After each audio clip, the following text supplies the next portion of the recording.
पुण्यातल्या अप्पा बळवंत चौकामध्ये आज हिंदू महासंघाकडून गोंधळ घालण्यात येतोय। खरं तर मनोज जरांगे यांनी जे आंदोलन सुरू केलंय त्या आंदोलनाच्या निषेधार्थ आनंद दवे यांच्याकडनं पुण्यात हे आंदोलन उभं केलं जात आहे। काय नेमकी त्यांची भूमिका आहे त्यांच्याकडनं जाणून घेऊयात। आणि मनोज जरांगे यांनी जे आंदोलन उभं केलं आहे त्याच्या विरोधात तुम्ही आज इथं गोंधळ घालताय, इथं तुम्ही एक लाक्षणिक उपोषण करणार आहात। मनोज जरांगे आंदोलनाशी नेमकी काय अडचण आहे? नाही, आम्हाला जरांगेंची अडचण नाहीये। आमचं म्हणणं आहे आरक्षण मिळते का नाही आतापर्यंत मागच्या 7 महिन्यात स्पष्ट व्हायला पाहिजे होतं।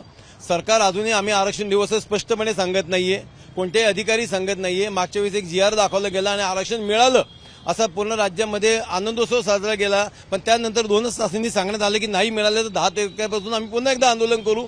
महाराष्ट्रातल्या जनतेला भुजबळ आणि जरांगे फसवत आहेत असं आमची स्पष्ट हिंदू महासंघाची भूमिका आहे।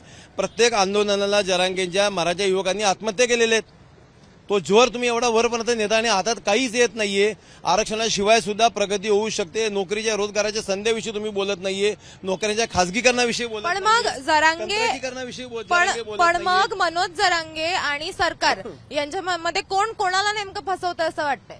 सगळ्या राजकीय पक्ष मिळून हिंदू युवकांना, मराठा आणि बहुजन समाजातल्या युवकांना फसवतात असं हिंदू महासंघाची भूमिका आहे। सरकारला कोणत्याही समाज मागासवर्गीय ठरवता येत नाही। जग जाहीर असताना सुद्धा सरकार तसं सांगत नाहीये। आंदोलनातले जे आरोपी असतात त्यांना गुन्हे मागे घेता येत नाही सुप्रीम कोर्टाच्या न्यायालयाप्रमाणे, ते सरकार आणि जरांगे सांगत नाहीयेत। एक कागद मिळाला म्हणून आनंदोत्सव साजरा केला, 2 तासांनी म्हणतात की नाही मिळालेलं। त्याच दिवशी अजित पवारांनी सांगितलं होतं की आम्ही फक्त सुलभ प्रक्रिया केलेली, काही वेगळं दिलेलं नाहीये। माननीय देवेंद्रजींनी सुद्धा तेच वाक्य बोललं। असं असताना उत्सवाची घाई का करण्यात आली?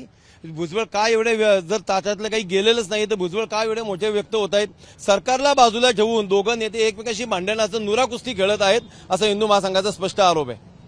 पण मग आरक्षण मिळायला नको अशी तुमची भूमिका आहे का? हिंदू महासंघाची स्पष्ट भूमिका आहे आर्थिक आरक्षण असावं, कोणत्याही जातीचा असो, तो गरीब आहे त्याला मिळायला पाहिजे। असं होत असताना, असं होत नाही असं दिसत असताना फक्त एकमेकांना झुलवत ठेवायचं, एकमेकांच्या समाजांवर बंधनं आणायची, बायकॉट करायचं, इथपर्यंत जर भाषा होत असेल तर महाराष्ट्राला भूषणावं नाही असं हिंदू महासंघ मानतो।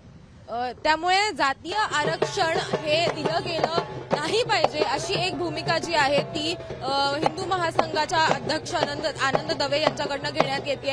आणि आता मनोज जरांगे आज पुन्हा एकदा आमरण उपोषणाला बसणार आहेत। त्याच्यामुळे किती दिवस नेमकं सरकार आणि मनोज जरांगे एकमेकांना झुलवत ठेवणार असा प्रश्न त्यांच्याकडनं विचारण्यात येतोय।